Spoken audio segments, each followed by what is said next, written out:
नमस्कार, मैं हूं मनोज बनू। आप देख रहे हैं हमारा खास शो आंख कान खोल के, जिसमें खबरों के हर पहलू पर हम करते हैं चर्चा।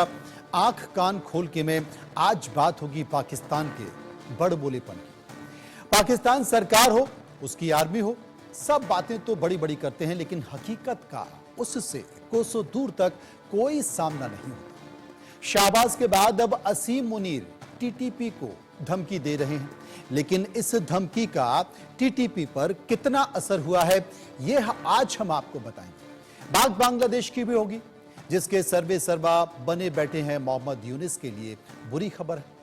उनके सत्ता विलास के दिन जाने वाले हैं। हो सकता है कि उन्हें भी अब देश छोड़कर भागना पड़े। और आखिर में बात हम करेंगे अमेरिका में आग के कहर, जिसके अब और भीषण होने का डर जताया जा रहा है।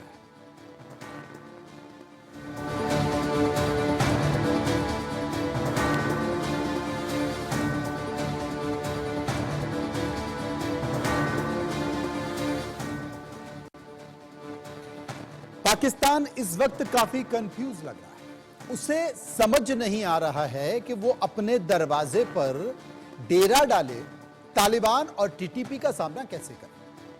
पाकिस्तान के प्रधानमंत्री शहबाज शरीफ से लेकर पाकिस्तान के आर्मी चीफ असीम मुनीर तक बातें तो बड़ी बड़ी कर रहे हैं, लेकिन अब तक तालिबान और टीटीपी का कुछ भी नहीं बिगाड़ पाए।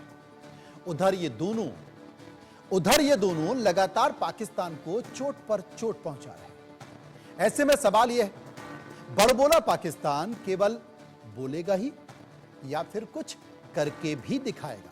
क्योंकि अभी तक सिर्फ पाकिस्तान की तरफ से बातें ही आ रही हैं, बयान ही आ रहे हैं, वो कुछ कर नहीं पा रहा है। जबकि टीटीपी लगातार पाकिस्तान की सीमा में घुसकर एक एक कर मुंह तोड़ जवाब दे रहा है, उसकी चौकियों पर कब्जा कर रहा है और पाकिस्तान को सबक सिखा रहा है। यह सबक किस बात को लेकर है?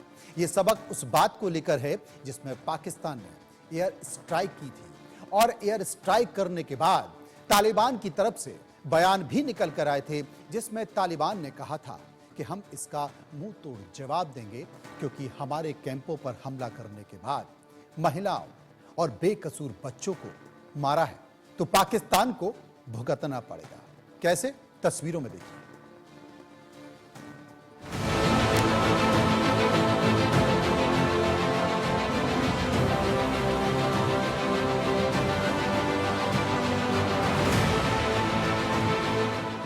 पाकिस्तान हाथ में माचिस लिए बारूद के ढेर पर खड़ा है। एक चिंगारी पाकिस्तान को जलाकर भस्म कर सकती है। इस वक्त पाकिस्तान की जो हालत है, उसे देखकर ऐसा लगता है वो ये गलती कभी भी कर सकता है। एक तरफ तो पाकिस्तान टीटीपी और तालिबान से कांपकर तजाकिस्तान मदद मांगने पहुंचता है, तो दूसरी तरफ उन्हीं को गीदड़ भभकियां देता है। पाकिस्तान को देखकर लगता है ये टोटली कंफ्यूज मुल्क है, जिसे पता ही नहीं करना क्या है।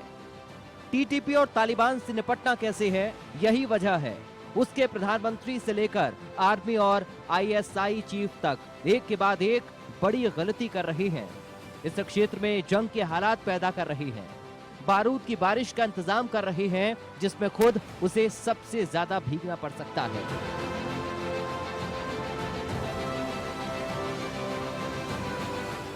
पाकिस्तान के आर्मी चीफ असीम मुनीर ने बड़ा ऐलान कर दिया है। उन्होंने टीटीपी को बड़ी चेतावनी दे दी है, और वो भी तब जब तालिबान ऐलान कर चुका है।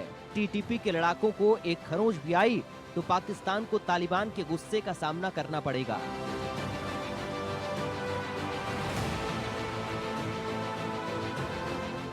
असीम मुनीर ने टीटीपी को क्या धमकी दी है, उसकी यह धमकी कैसे इस क्षेत्र में युद्ध का नया मोर्चा खोल सकती है, ये बताने से पहले आपको पाकिस्तान की एक हकीकत से रूबरू कराते हैं, जिससे आपको इस मुल्क की हैसियत का अंदाजा हो जाएगा।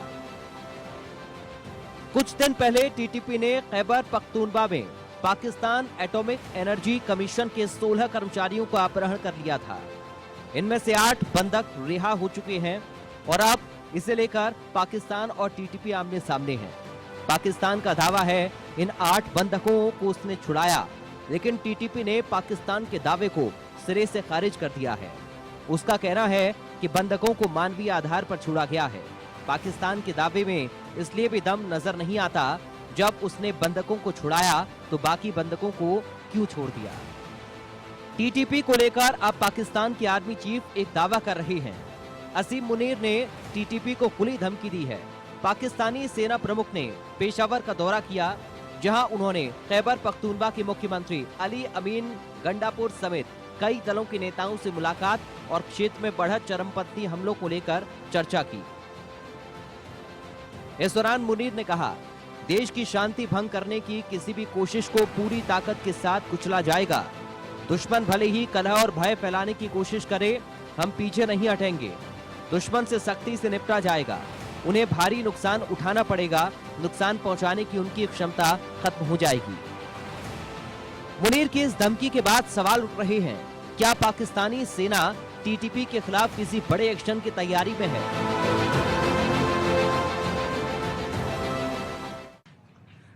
मेरे मुताबिक अफगानिस्तान में और पाकिस्तान के बीच में कोई डायरेक्ट फाइट होने के कोई अंदेशा नहीं है, चांसेस नहीं है।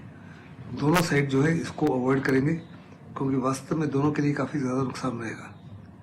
ऐसे में कोई भी दोनों में से एक भी दूसरे के ऊपर हर प्रकार से हावी नहीं हो सकता। इसलिए केवल स्पेकुलेशन है कि बड़े देश जुड़ सकते हैं, लेकिन अगर इस माफी की कार्रवाई होती है तो इनिशियली तो कोई देश जो है इसमें नहीं जुड़ेगा नहीं। जहाँ तक पाकिस्तान को ताल्लुक है, केवल और केवल तजाकिस्तान जो है वो पाकिस्तान की मदद कर सकता है, लेकिन वो भी नहीं चाहेगा कि किसी प्रकार से वो तालिबान के साथ पंगा ले, क्योंकि उनकी अपनी सिक्योरिटी जो है उसमें खतरा हो सकता है। वैसे असीम मुनीर अकेले नहीं हैं जो टीटीपी को इस तरह की गीदड़ भभकी दे रहे हैं। कुछ इसी तरह की धमकी कुछ दिन पहले पाकिस्तान के प्रधानमंत्री शहबाज शरीफ भी टीटीपी को दे चुके हैं। हालांकि वो अब तक कर कुछ नहीं पाए। वहीं टीटीपी की मदद के लिए खड़ा तालिबान दो टूक कह चुका है, अगर पाकिस्तान टीटीपी के खिलाफ किसी भी तरह का एक्शन लेता है तो वो उसकी मदद के लिए डटे रहेंगे। पाकिस्तान भी ये बखूबी जानता है, तो क्या पाकिस्तान अब तालिबान से सीधी जंग के मूड में है?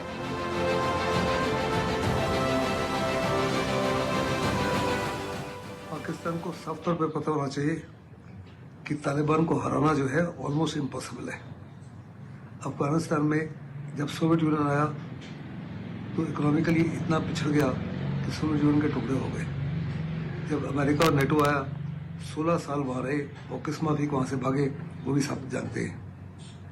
तालिबान जो है बहुत माहिर है, बड़े काबिल हैं, उनकी लीडरशिप उनकी ट्रेनिंग जो है बहुत ही उच्च दर्जे की है, उनको ज़बरदस्त तजुर्बा है। वो उस एनवायरनमेंट से उस टेरेन से कम्प्लीटली फ्रेंडली है, और अगर पाकिस्तान की आर्मी ने उनके साथ डायरेक्ट जंग की तो वास्तव में पाकिस्तान आर्मी जो है उनके ऊपर हामी नहीं हो पाएगी। It may be the other way around. ऐसे में मुझे नहीं लगता कि तालिबान के खिलाफ जो है पाकिस्तान की आर्मी जो है फुल फ्लेज वॉर करेगी। असीम मुनीर बातें तो बड़ी बड़ी कर रहे हैं, जैसा कि पाकिस्तान की फितरत है, लेकिन लगता है वो अपनी ही सरकार की उस रिपोर्ट को भूल गए हैं जिसमें पाकिस्तान आर्मी को लेकर बड़ा खुलासा किया गया है।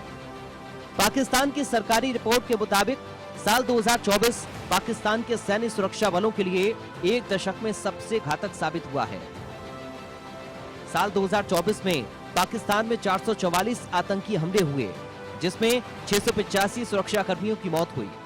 देश में चरमपंथी हिंसा में 2546 मौतें हुई, 2267 लोग घायल हुए, जिसमें नागरिक, सुरक्षाकर्मी और अपराधी शामिल हैं। 1616 मौतों के साथ खैबर पख्तूनख्वा मानवीय नुकसान में सबसे ऊपर था। उसके बाद बलूचिस्तान में 782 मौतें हुई।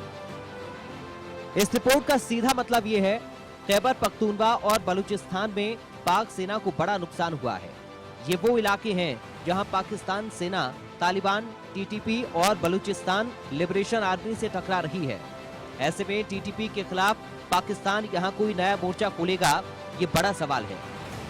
यहाँ एक और सवाल खड़ा होता है, और वो ये, अगर पाकिस्तान और तालिबान में सीधी जंग होती है तो कौन किसके साथ खड़ा होगा?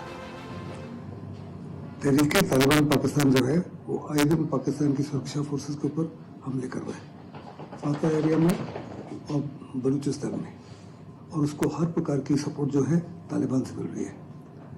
पाकिस्तान की फौज की बड़ी ज़बरदस्त कोशिश होगी कि इनके खिलाफ कोई बड़ी कार्रवाई करे।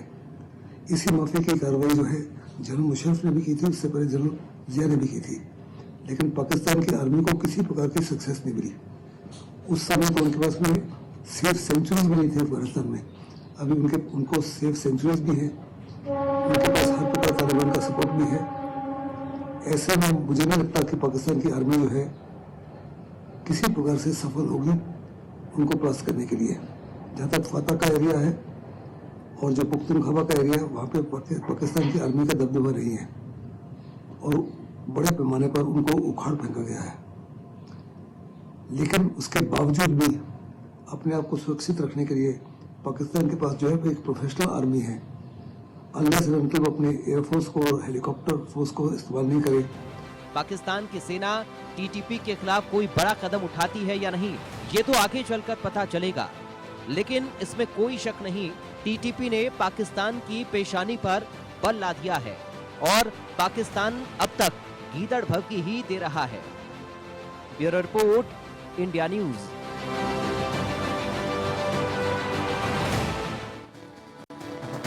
इस बीच भारत के रक्षा मंत्री राजनाथ सिंह ने पाकिस्तान को एक बड़ा संदेश दिया है। राजनाथ सिंह ने जम्मू में अंतर्राष्ट्रीय सीमा से सटे अखनूर से पाकिस्तान को आतंक को शह देने की साजिशें बंद करने की चेतावनी दे दी है। रक्षा मंत्री ने कहा है कि पाकिस्तान ट्रेनिंग कैंप और लॉन्चिंग पैड बंद कर दे। आज यहां हालात काफी हद तक बदले हैं, इस सच्चाई को सभी को स्वीकार करना पड़ेगा। जम्मू कश्मीर बिना पीओके के अधूरा है, भारत के माथे का मुकुट मणि है। वैसे भी पीओके पाकिस्तान के लिए एक फॉरेन टेरिटरी से अधिक कुछ नहीं है। पीओके में रह रही अवाम को एक डिग्निफाइड लाइफ से महरूम रखा जा रहा है। उन्हें मजहब के नाम पर हिंदुस्तान के खिलाफ बरगलाने और उकसाने की कोशिश पाकिस्तान के हुक्मरानों द्वारा यह बराबर की जा रही है। इसी को समझने की कोशिश करते हैं। Brigadier retired Sharadendu defence expert हैं हमारे साथ। अरविंद सिंह तेजावत विदेशी मामलों के जानकार इस वक्त मेरे साथ हैं। सबसे पहले मैं शरदेंदु जी के पास चलूंगा। शरदेंदु जी, मैं आपसे यह जानना चाहता हूं, जिस तरीके से इस वक्त पाकिस्तान के चारों तरफ हालत बने हुए हैं, पाकिस्तान गिरता जा रहा है और टीटीपी सबसे बड़ा तनाव पाकिस्तान के लिए बन रहा है। लगातार वो पाकिस्तान के खिलाफ संदेश दे रहा है, उसकी सीमाओं में घुस रहा है, उसकी चौकियों पर कब्जा कर रहा है और उसके सैनिकों को मार रहा है। लेकिन पाकिस्तान के आर्मी चीफ धमकी दे रहे हैं कि हम नेस्त नाबूद कर देंगे टीटीपी को। देखिए, जिस तरीके से पाकिस्तान के आर्मी चीफ आसिम मुनीर का जो स्टेटमेंट आ रहा है, मेरा मानना है कि ये पॉलिटिकल स्टेटमेंट दे रहे हैं। आज की डेट में अगर उनको कोई एक्शन करना होता तो वो एक मिलिट्री प्रोफेशनल की तरह ऑपरेशन को लॉन्च करते, लेकिन ऐसा होता दिख नहीं रहा है। मेरा मानना है कि पाकिस्तान आर्मी सक्षम नहीं है। आज तक उन्होंने तमाम टेररिस्ट ऑर्गेनाइजेशन की मदद की, फाइनेंशियली, आर्म्स एम्युनिशन द्वारा, लेकिन कभी इस तरीके के टेररिस्ट ग्रुप या इस तरीके के छापामार युद्धकों के साथ वो लड़े नहीं हैं। उनको पता नहीं लग रहा कि क्या पाकिस्तान को हिट कर रहा है। अभी तक उन्होंने तहरीके तालिबान पाकिस्तान और तालिबान जो अफगानिस्तान में, उसकी पूरी तरीके से मदद की थी। जब वहां सत्ता परिवर्तन हो रहा था तो किस तरीके का इफोरिया था पाकिस्तान में, और जब वो 2021 में सत्ता में काबिज हुए तो एक तरीके का ऐसा वातावरण उन्होंने क्रिएट किया जैसे कि उन्होंने विश्व फतेह कर ली हो, और यही तालिबान आज उसके अगेंस्ट खड़ा हो गया है। इसकी वजह भी पाकिस्तान है। क्यों उन्होंने 24 दिसंबर की रात को एयर स्ट्राइक की? Blatant violation of sovereignty and integrity of Afghanistan. इस तरीके के अगर आप एयर स्ट्राइक करेंगे जिसमें महिलाएं बच्चों को मारेंगे, अफगानिस्तान के नागरिकों को मारेंगे, चाहे वो टीटीपी के नुमाइंदे थे या तालिबान के नुमाइंदे थे, लेकिन आपने उनको एक जख्म दिया, उनकी सॉवरेनिटी पे हमला किया, लिहाजा इससे अफगानिस्तान क्षुब्ध हुआ। और अब उनके ऑपरेशन किस तरीके से चल रहे हैं ये भी देखें।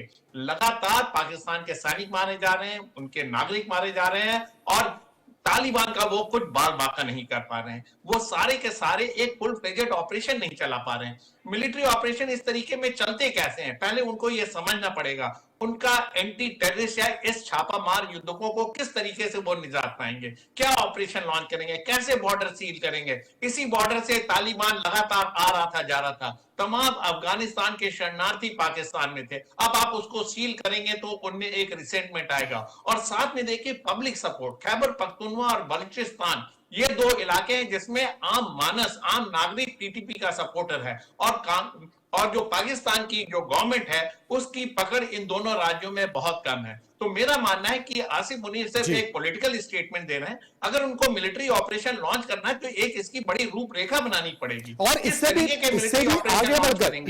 भी आगे बढ़कर जो टीटीपी के प्रवक्ता हैं खोरासानी, उन्होंने एक संकेत दे दिया है। उन्होंने यह कहा है कि सेना की असली ताकत, पाकिस्तानी सेना की असली ताकत उसकी कमाई है, और हमारा उद्देश्य होगा, हमारा कदम होगा कि हम उसके आय के स्रोतों को खत्म करें, उन पर हमले करें। और टीटीपी के इस बयान के बाद, उनके प्रवक्ता के बयान के बाद, पाकिस्तान आर्मी के कई सैनिक लगातार इस्तीफा दे रहे हैं। अब आय का स्रोत कौन कौन सा है पाकिस्तानी सेना का, मैं एक बार उसकी लिस्ट पढ़ के बता देता हूं। तमाम वो कंपनियां हैं जो पाकिस्तान की सेना ही चलाती है, जैसे कि फौजी सीमेंट कंपनी लिमिटेड है, अरसरी बैंक लिमिटेड है, फौजी फर्टिलाइजर कंपनी लिमिटेड है, फौजी फूड्स लिमिटेड कंपनी है, Askari cement limited company, Askari fuel limited है, नेशनल लॉजिस्टिक सेल है, फ्रंटियर वर्क ऑर्गेनाइजेशन है, पाकिस्तानी ऑर्डिनेंस फैक्ट्री है, फौजी फाउंडेशन है, डिफेंस हाउसिंग अथॉरिटी है। ये तमाम ऐसे प्रतिष्ठान हैं जो पाकिस्तान की सेना चलाती है, और टीटीपी की नजर अब इन प्रतिष्ठानों पर है। वो ये कहते हैं कि हम जानते हैं कि पाकिस्तान की सेना किस बात पर इतना उछलती है, वो अपनी कमाई पर उछलती है, हम उसकी कमाई के स्रोत खत्म कर देंगे। और अरविंद साहब, टीटीपी के इस बयान के बाद, टीटीपी के प्रवक्ता खोरासानी के इस बयान के बाद, अब तमाम इन प्रतिष्ठानों में काम करने वाले सैनिक इस्तीफा दे रहे हैं। बिल्कुल मनोज साहब, इस्तीफा तो देंगे ही। इसकी वजह यह है कि उनमें एक खास तरीके का भय है टीटीपी के इस धमकी के बाद में। अब वो समझ गए हैं कि दरअसल उनसे पंगा मोल लेके कोई बहुत अच्छा नहीं किया है सरकार ने। और ये वाकई दुखद है कि पाकिस्तान की केवल आपने जो संस्थान गिनाए हैं वे ही नहीं, यहाँ तक कि पाकिस्तान की फॉरेन पॉलिसी, पाकिस्तान की होम पॉलिसी, ये सब कुछ वहां की सेनाएं निर्धारित करती है। और आप जानते हैं कि अगर आप किसी प्रोफेसर को बंदूक चलाने के लिए कहेंगे तो वो क्या करेंगे, वो ठीक से चला नहीं पाएंगे। और आप किसी ब्रिगेडियर साहब को कहेंगे कि थीसिस लिखवा दीजिए तो वो मुश्किल होगा उनके लिए।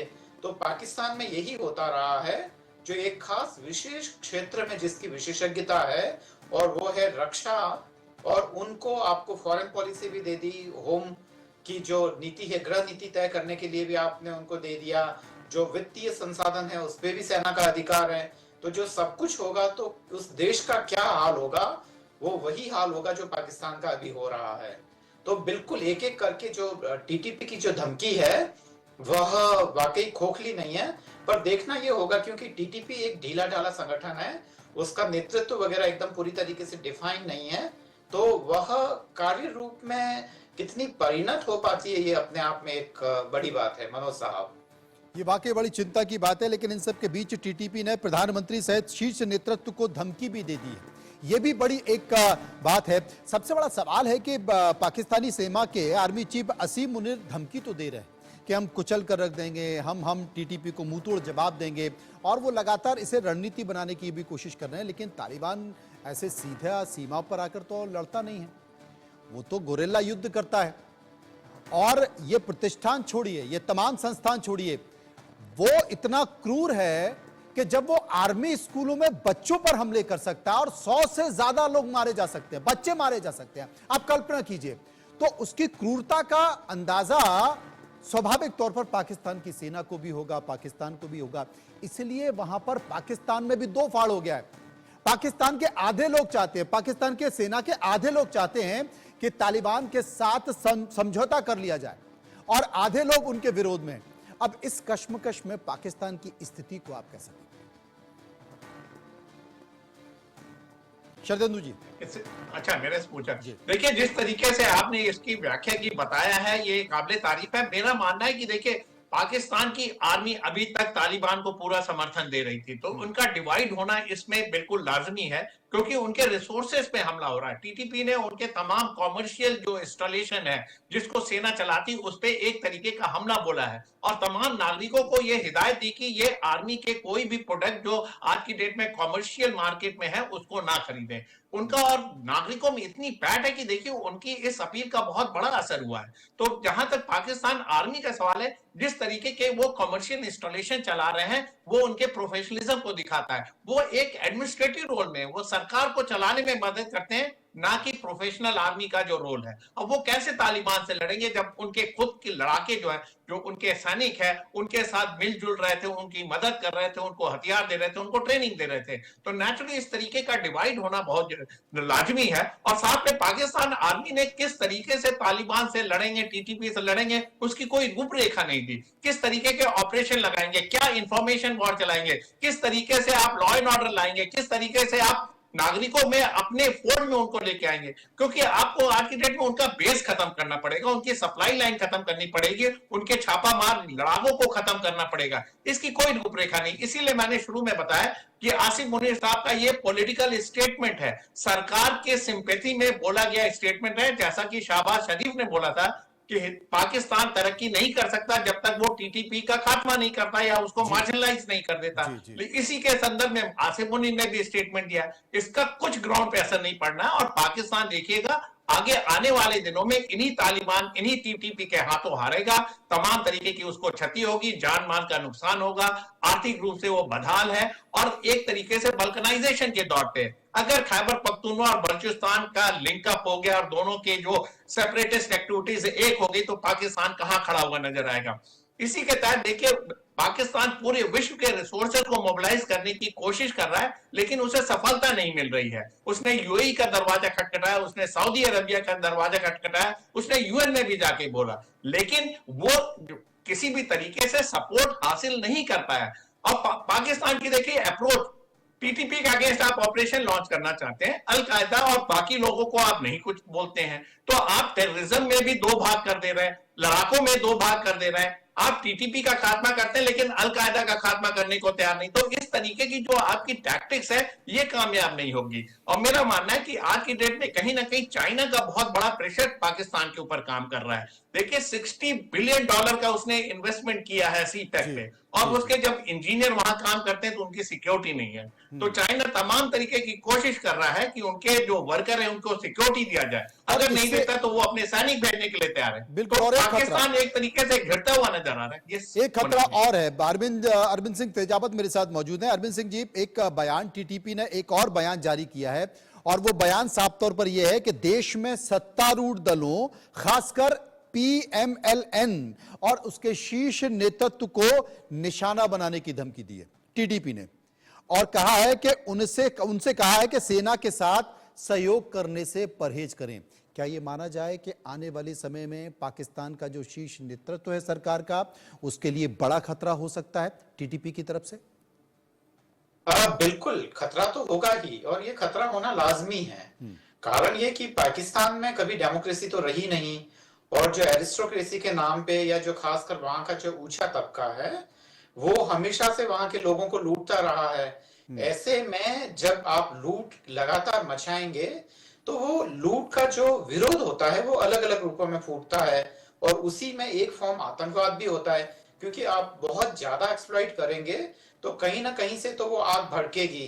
तो ऐसे में वो एक के बाद एक वहां के जो शीर्ष नेतृत्व है, वहां के जो खासकर जो वहां पे जो रूलिंग क्लास है उसके खिलाफ वहां की आम जनता में, वहां खासकर जो टेररिस्ट हैं, जो खासकर जो गरीब घरों के जो बच्चे आते हैं वो हैं, तो एक खास तरीके का जो क्लास डिफरेंस को लेकर जो एक गुस्सा होता है वह भी फूटेगा। और इसीलिए आप देखिए कि हर एक जो पाकिस्तान का जो कोई भी बड़ा सेना का जनरल हो या कोई भी वहां का जो टॉप पॉलिटिशियन हो, वो हमेशा पहले अपनी सुरक्षा के लिए विदेशों में पैसा इकट्ठा करता है, और वहां देखता है कि जब भी कोई यहाँ पे बुरी हालत होगी तो वो भागकर विदेश चले जाएंगे, दुबई चले जाएंगे या इंग्लैंड चले जाएंगे।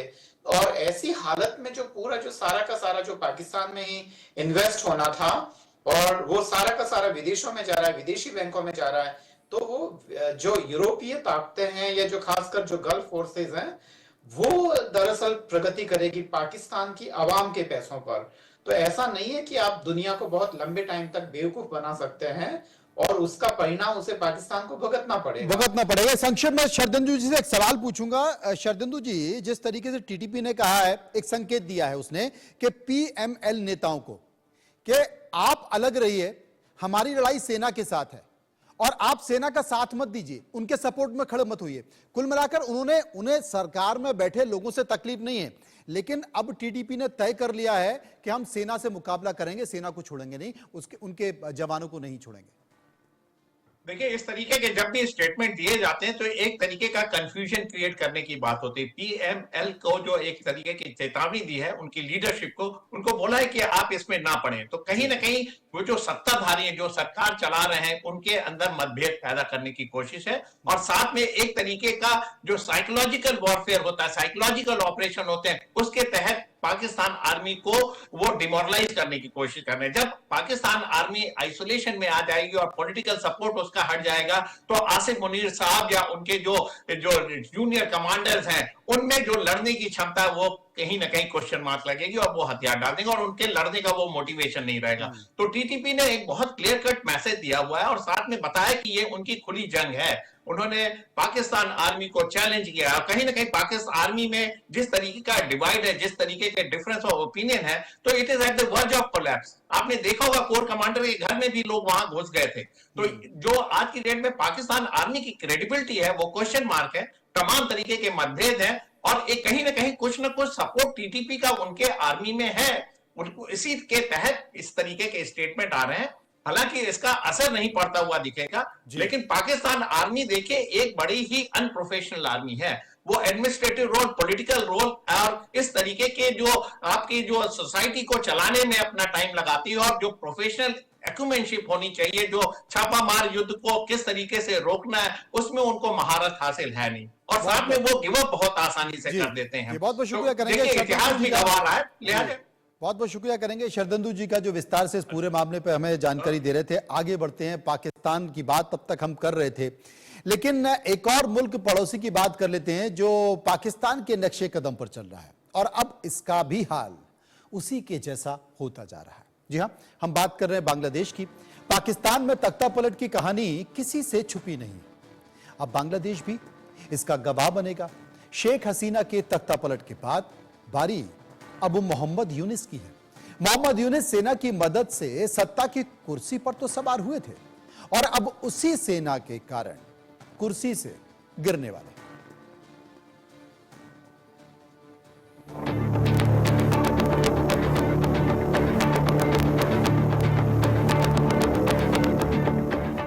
बांग्लादेश में एक बार फिर बड़ा खेला होने वाला है। यूनुस सरकार की उल्टी गिनती शुरू होने वाली है। शेख हसीना की तरह अब मोहम्मद यूनुस को भी देश छोड़कर भागना पड़ सकता है और इसकी वजह कोई और नहीं, वही बांग्लादेशी सेना बनेगी जिसके दम पर यूनुस इस वक्त सत्ता का सुख भोग रहे हैं।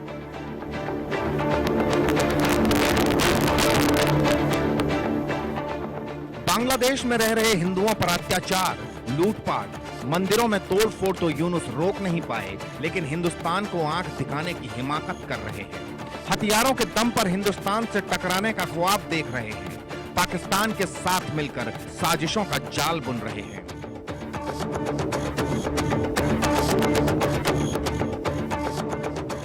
लेकिन खुद को खुदा समझने वाले यूनुस को ये हेकड़ी महज कुछ दिनों की मेहमान है, क्योंकि यूनुस के लिए एक नहीं दो बुरी खबर है, लेकिन इन दोनों खबरों का मजमून एक है और वो ये, यूनुस की कुर्सी जाना अब तय है।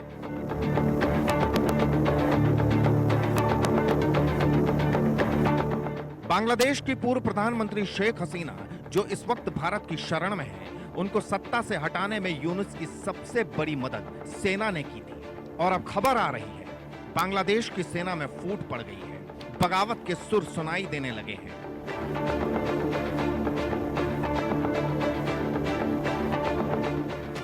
बताया जा रहा है बांग्लादेश की सेना में इस वक्त 3 पावर सेंटर बन रहे हैं। इनमें से हर सेंटर का नेतृत्व एक जनरल कर सकता है।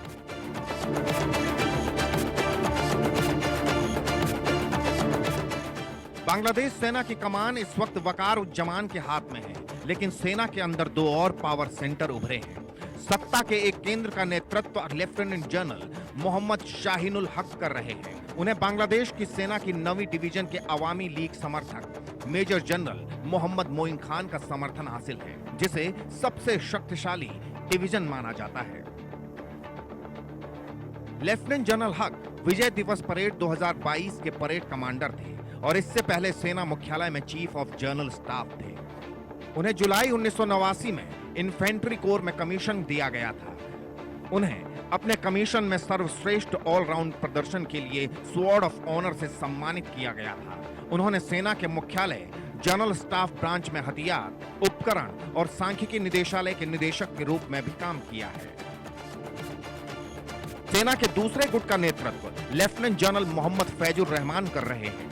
सूत्रों के मुताबिक मोहम्मद फैजुर रहमान हिजबुल तहरीर से जुड़े मोहम्मद यूनुस के सलाहकार महफूज आलम समेत छात्र नेताओं के संपर्क में हैं। वो पहले बांग्लादेशी सेना के खुफिया एजेंसी DGFI के प्रमुख के तौर पर भी काम कर चुके हैं।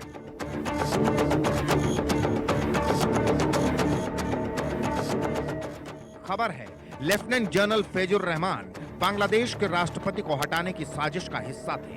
तब जनरल वकार उज्जमा विदेश दौरे पर थे। कहा जा रहा है अगर आने वाले महीनों में मुख्य सलाहकार मोहम्मद यूनुस पद छोड़ देते हैं और ढाका से चले जाते हैं तो फैजुल रहमान सेना प्रमुख को हटाने की साजिश का हिस्सा भी हो सकते हैं। बांग्लादेश की सेना में तख्ता पलट कोई नई बात नहीं है। 1970 के दशक के मध्य से लेकर 1980 के दशक की शुरुआत तक सेना में 20 से ज्यादा तख्ता पलट और जवाबी तख्ता पलट का इतिहास रहा है। ऐसे में देखना होगा इस बार क्या होता है। ये मोहम्मद यूनुस के लिए पहली बुरी खबर थी जो देश के अंदर से आ रही है, लेकिन उनसे जुड़ी दूसरी बुरी खबर देश के बाहर से आई है। अगले महीने 5 से 6 फरवरी को वॉशिंगटन DC में होने वाले नेशनल ब्रेकफास्ट प्रेयर्स में ट्रंप प्रशासन ने BNP नेताओं को भी आमंत्रित किया है। ये खबर आते ही बांग्लादेश की मौजूदा यूनुस सरकार में खलबली मच गई है। मोहम्मद यूनुस को अमेरिकी राष्ट्रपति जो बाइडेन और पूर्व राष्ट्रपति बिल क्लिंटन का करीबी माना जाता है। उन्होंने पिछले साल क्लिंटन फाउंडेशन के कार्यक्रम में शामिल होकर अपने संबंध सार्वजनिक रूप से स्वीकार किए थे।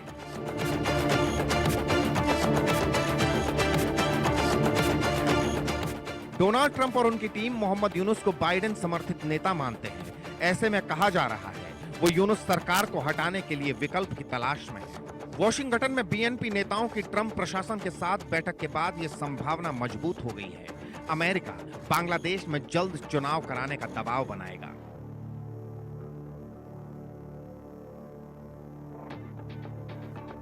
शेख हसीना के 5 अगस्त 2024 को देश छोड़ने के बाद से मोहम्मद यूनुस सत्ता पर काबिज हैं। तब से वो चुनाव टालने के लिए लगातार तमाम बहाने गढ़ रहे हैं। इस बीच यूनुस सरकार ने घरेलू असंतोष और आर्थिक विफलताओं से ध्यान भटकाने के लिए कट्टरपंथी तत्वों को हिंदू अल्पसंख्यकों के खिलाफ हिंसा भड़काने और भारत विरोधी भावनाओं को उकसाने का रास्ता चुना है। डोनाल्ड ट्रंप और उनकी टीम से BNP नेताओं की बैठक के बाद अमेरिका बांग्लादेश में लोकतांत्रिक प्रक्रिया की बहाली के लिए दबाव बना सकता है। चुनाव कराए गए तो यूनुस सरकार का पतन तय माना जा रहा है। BNP की स्थापना जब 1978 में हुई थी, जब कर्नल जिया ने सत्ता संभाली थी, आर्मी चीफ बने थे, फिर उनको प्रेसिडेंट बना दिया गया था, तो ये पार्टी प्रो पाकिस्तान थी। तो अमेरिका को इनका बुलाने का क्या संकेत है, कहना मुश्किल है। यूनुस जो अभी सत्ता संभाले हुए हैं वो तो टेम्परेरी हैं, वो कहते भी हैं और सब जानते हैं। उनकी उम्र इतनी है कि वो सत्ता में ज्यादा लंबे नहीं रहेंगे। कहते हैं पाप का घड़ा आज नहीं तो कल फूटता जरूर है। यूनुस के पाप का घड़ा भी भर चुका है और अब उसके फूटने का समय है और ये कभी भी हो सकता है। Bureau report, India news. चर्चा कर लेते हैं, समझने की कोशिश करते हैं। अरविंद सिंह तेजाबाद विदेशी मामलों के जानकार मेरे साथ पहले से ही हैं और हिमांशु भट्ट वरिष्ठ पत्रकार भी मेरे साथ जुड़ गए। हिमांशु साहब, अपनी रिपोर्ट में हमने बताया कि किस तरीके से सेना 3 लोगों के हाथ में वहां पर है, चाहे वो सेना प्रमुख वकारुज्जमान हो या फिर मोहम्मद शफीनुल हो या फिर फैजुल रहमान हो। सबसे खतरनाक फैजुल रहमान, जिनके साथ, जिनके ऊपर कट्टरपंथियों का हाथ बताया जा रहा है। तो क्या अब यह मान लिया जाए कि अभी तक तो बांग्लादेश की राजनीति में कुछ समझ नहीं आ रहा था, अब वहां की सेना पर भी बगावत का खतरा मंडरा रहा है? बगावत का खतरा तो है ही मनोज जी। साथ में आप एक बात समझिए कि अभी ट्रंप प्रशासन को यूएस में स्थापित होने में अभी 6 दिन है, और उसके बाद वहां पर जो परंपरागत जो होता है ब्रेकफास्ट प्रेयर, अभी उसमें जब बांग्लादेश ने यूनुस को नहीं, देखिए आप, यूनुस को नहीं मगर बीएनपी के 3 नेताओं को बुलाया ना, भी जो उसका जो महीना है ना, दैट इज वेरी सिग्निफिकेंट। आपको ये समझना पड़ेगा कि मुझे तो जहां तक लगता है ये बीएनपी मतलब खालिदा जिया, उनका जो ग्राउंड सपोर्ट बांग्लादेश के अंदर कहा जाता है, वो ग्राउंड सपोर्ट आज के दिन में अगर चुनाव हो गया और हसीना वहां नहीं गई, मतलब आवामी लीग नहीं चुनाव लड़ेगा, तो खालिदा जिया की पार्टी आउट एंड आउट जीत जाएगी। वो लोग कभी से मांग कर रहे हैं कि बांग्लादेश के अंदर लोकतांत्रिक प्रणाली स्थापित हो, मगर उससे भी ज्यादा अब जब ये लेफ्टिस्ट लिब्रांडो कमाल, जो कि Bill Clinton, Barack Hussein Obama और जो बाइडेन की एक झड़ी थी, वो सत्ता से खारिज हो रही है और ट्रंप प्रशासन प्रस्थापित होने जा रहा है, तो उसका सीधा असर हमें दिखता है कि ब्रेकफास्ट प्रेयर में अगर किसी को इनविटेशन मिला तो बीएनपी के नेताओं को। और मेरा तो जहां तक मानना है, और मुझे जो सूत्र बता रहे हैं वो बड़ा स्पष्ट बता रहे हैं, ये एक किस्म से यूनिस को दी गई डेडलाइन है कि आप फरवरी, ये जो 4, 5 या 6 तारीख कोई भी तारीख हो, उससे पहले बांग्लादेश छोड़ के, सत्ता छोड़ के चले जाओ। और जहां तक सूत्र बता रहे हैं वो तो ये भी बता रहे हैं कि 2 जगह पे चार्टर्ड फ्लाइट तैयार करके रखी गई है, सिंगापुर में और दुबई में। तो मुझे तो ये ताज्जुब नहीं होने वाला है कि अगर जहां से आए थे मोहम्मद यूनुस, वहां फ्रांस में या यूरोप में और कहीं अगर वो चले जाए तो मुझे कोई ताज्जुब नहीं होगा। अगर वो चला जाए तो आपको कोई ताज्जुब नहीं है। अरविंद सिंह तेजावत इस वक्त मेरे साथ मौजूद है। बड़ी महत्वपूर्ण बातें हिमांशु भट्ट कर रहे थे अरविंद जी।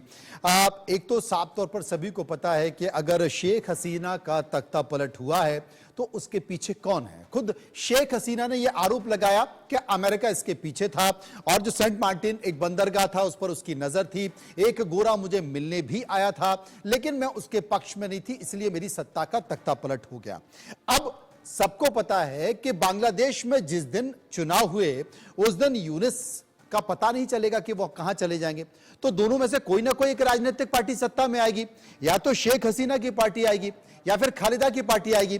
तो बीएनपी के नेताओं को, अमेरिका प्रशासन ने बीएनपी के नेताओं को बनाया है, बुलाया है, यानी कि अमेरिका, देखिए राष्ट्रपति कोई भी बने, यह कहा जाता है कि अमेरिका की विदेश नीति वहीं रहती है जहां पर रहती है, चेहरे बदलते रहते हैं।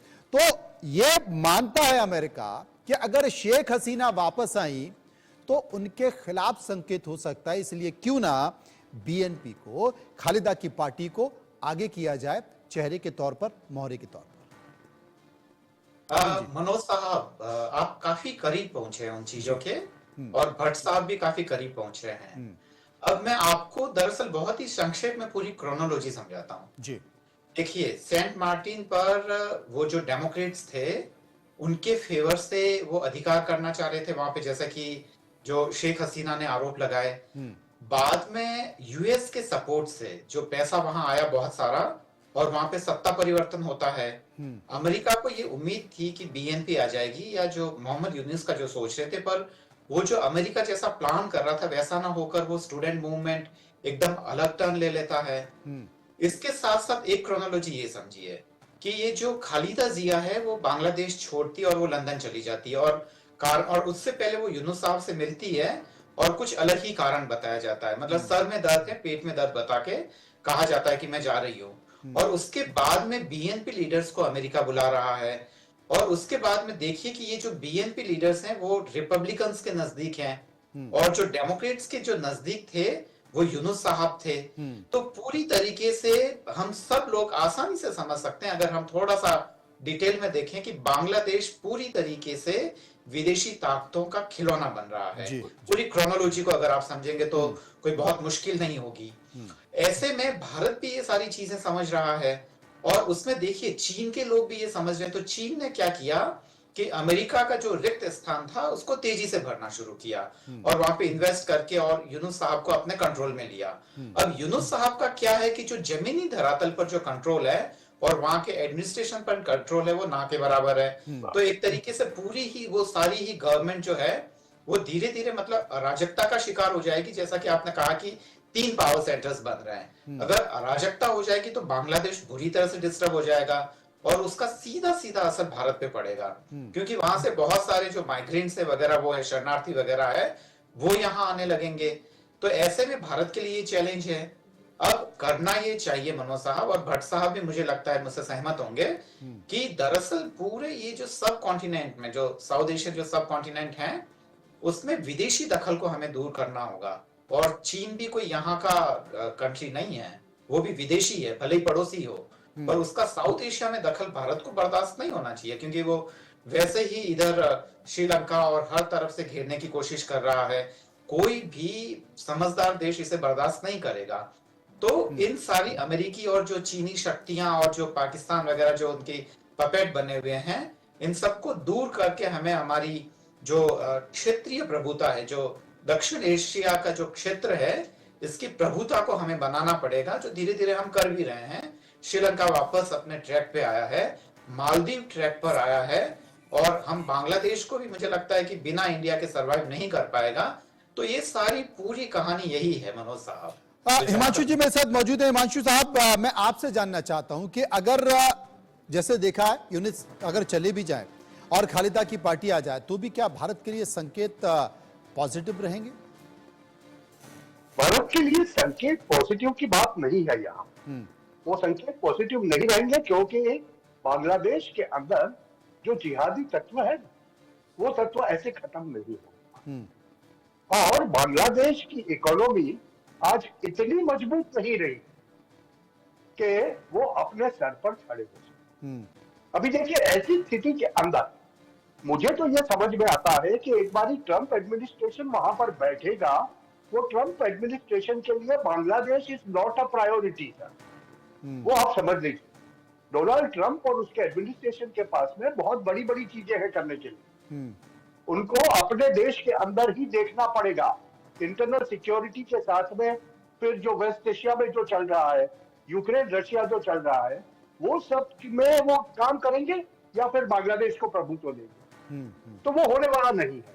Trump administration will be very very clear. जैसे डोनाल्ड लू ने आके शेख हसीना को धमकाया था कि सेंट मार्टिन हमें दे दो, वैसी कोई हरकत डोनाल्ड ट्रंप करेगा नहीं, एडमिनिस्ट्रेशन वो करेगा नहीं, वो मैं समझ सकता। मगर वहां पर जो एक कन्वर्जेंस है, क्योंकि चाइनीज इन्वेस्टमेंट भी बहुत बड़ा है बांग्लादेश में, वो आपको समझना पड़ेगा। देखिए आपको ये बात समझनी पड़ेगी कि एशिया के अंदर 2 देश ऐसे हैं कि जो ऐसे लोगों के लिए स्ट्रैटेजिकली भी एक दूसरे के सामने खड़े। मगर बांग्लादेश एक ऐसी जगह है, वहां पर भारत का और चीन का दोनों के हितों का थोड़ा कन्वर्जेंस होता है। और वो कन्वर्जेंस की वजह से मुझे जो दिख रहा है वो ये दिख रहा है कि बांग्लादेश में अशांति तो कायम रहेगी, मगर ये जो शरणार्थियों वाला जो चक्कर है, देखिए बांग्लादेश सीधी तरह से भारत से लड़ सकता नहीं है। जी जी। तो ऐसी स्थिति में bleed India by 1000 cuts again from the east, वो चीज भी फिर से वो करेगा। मतलब के आतंकियों को घुसाने के लिए, जिहादियों को घुसाने के लिए जी, वो लगातार कट्टरपंथियों को वो घी पिलाने का काम करेगा निश्चित तौर पर। और भारत को ठीक वैसे ही जैसे कि पाकिस्तान भारत के साथ अप्रत्यक्ष तौर पर चीजें करता है, वो बांग्लादेश भी कर पाएगा। बहुत बहुत शुक्रिया करूंगा अरविंद जी का, शुक्रिया मैं करूंगा हिमांशु भट्ट साहब का जो मेरे साथ इस चर्चा में मौजूद रहे। आगे बढ़ते हैं और बात करते हैं अमेरिका की एक बड़ी खबर की। अमेरिका में लॉस एंजलिस के जंगलों में फिर से आग भड़कने की चेतावनी जारी की गई है। लॉस एंजलिस के पास साउथ वेस्ट कैलिफोर्निया के एक बड़े हिस्से में भीषण आग का खतरा है। यहां मौजूद सांता मोनिका और सांता सुजाना के लिए खास तौर पर चेतावनी जारी की गई है। 7 जनवरी को लगी इस आग में अब तक 24 लोगों की जान जा चुकी है। एक हफ्ते बाद भी इस पर पूरी तरह से काबू नहीं पाया जा सका है। इसलिए अब इस पर काबू पाने के लिए पिंक फ्लेम का इस्तेमाल किया जा रहा है। पिंक फ्लेम आमतौर पर पानी, अमोनियम फास्फेट और आयरन ऑक्साइड का मिश्रण है। पिंक फ्लेम से आग को ऑक्सीजन नहीं मिलती है। ये वनस्पति और अन्य सतहों को ठंडा करके जलने की स्पीड को धीमा करता है। इसका रंग इसलिए गुलाबी है जिससे दमकल कर्मियों को ये पता चल सके कि इसका कहां-कहां इस्तेमाल हो चुका है। कैलिफोर्निया में कई सालों से सूखे की हालत है। इलाके में नमी की कमी है। इसके अलावा ये राज्य अमेरिका के दूसरे इलाकों की तुलना में काफी गर्म है और यही वजह है कि यहाँ पर गर्मी के मौसम में अक्सर जंगलों में आग लग जाती है। ये सिलसिला बारिश का मौसम आने तक जारी रहता है। हालांकि बीते कुछ सालों से हर मौसम में आग लगने की घटनाएं बढ़ी हैं, जैसा कि इस बार भी देखा जा रहा है।